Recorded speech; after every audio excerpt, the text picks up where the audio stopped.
Monsieur le Président, mes chers collègues, ce dossier sur la cité de Sèges a fait couler beaucoup d'encre.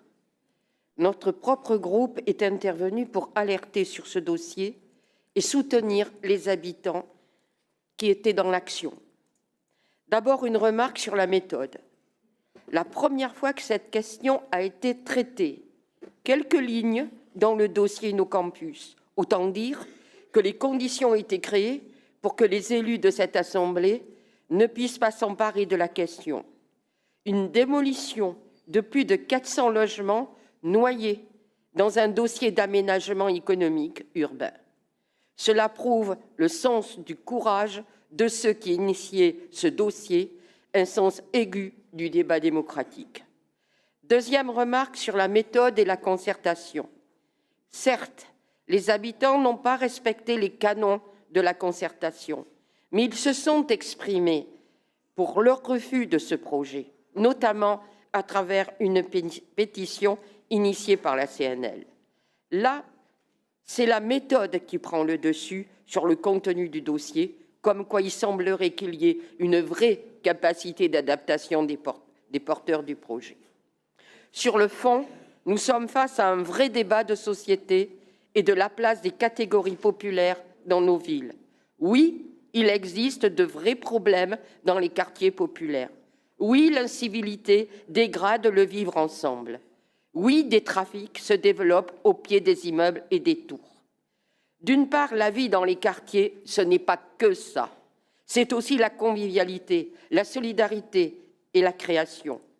D'autre part, cette situation est le fruit de choix politiques qui ont affaibli nos services publics, dont la police nationale de proximité, et appauvri notre population. Autant de politiques soutenues à plusieurs reprises par la majorité municipale de Pessac et qui ont fait payer le prix aujourd'hui aux habitants de Sèges. Oui, nous sommes d'accord, il y a besoin d'un projet de rénovation de Sèges et les habitants ne disent pas autre chose. Mais cela ne peut se traduire par la destruction de 482 logements sociaux. Ce qui a été fait au Grand Parc, notamment avec les architectes Lacaton-Vassal, quartier avec de nombreuses difficultés, montre qu'une autre fois est possible sans détruire le bâti. D'ailleurs, ces architectes ont fait un contre-projet qu'on n'a pas étudié. Seulement, le point de départ de la mairie de Pessac et de nos services n'est pas la réponse aux besoins des habitants de ce quartier, mais l'utilisation du foncier existant pour répondre à des besoins économiques. Les élus de Pessac nous parlent de guéotisation.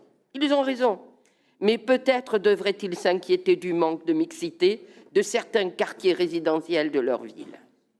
Les discours des élus, votre choix, monsieur le maire de Pessac, relèvent d'un choix de classe. La pauvreté qui grandit dans notre pays et donc dans nos villes n'est pas le fruit d'une fatalité, mais relève de choix politiques qui peuvent être poursuivis dans les villes, comme le montre cette destruction symbolique que des habitants vont vivre dans leur chair. Enfin, à l'heure où tout le monde n'a que le mot sobriété à la bouche, cette destruction est un non-sens écologique. Nous voterons donc contre cette délibération.